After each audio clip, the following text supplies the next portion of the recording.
In UPSC Prelims 2025, there were 14 questions from geography. 5 are of current affairs or current affairs oriented, which are duly covered in the compilation, as I have mentioned the page numbers here, and the due compilation that was provided in the course last year. So the link of same is available in the description. You can check it from there. If I discuss topic wise, there were 4 questions on resources: critical minerals, turmeric, then countries and the resources that they are rich in, rare earth element. All of these 4 were in current affairs last year. So you can now guess that resource based questions are asked from current affairs rather than age old static, at least in prelims 2025. There were 3 questions on mapping which were all very tough, and these, if you have prepared at least, you would know that from which countries it passes, otherwise it becomes tough to handle.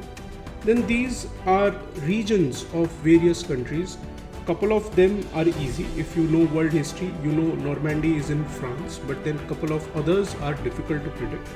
Water bodies that pass through equator, not an easy question, not possible to handle it in the exam hall. Then there were conceptual questions on climate, 3 of them, that is atmosphere, relation with dust, isotherms, atmosphere and temperature. You can find the answers in NCERTs, but then you have to read between the lines.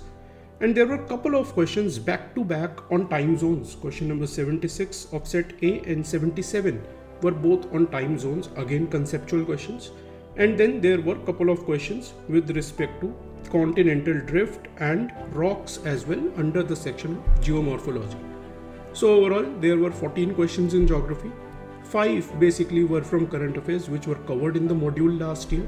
And then 9 were of static, which can be found in NCERT, but then were very conceptual, unlike the Prelims 2024 paper, where the questions were straightforward.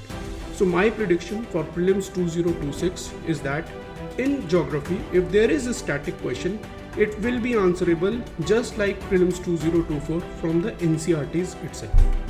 If you want to cover current affairs with respect to prelims and mains, this is the course that you may consider to join.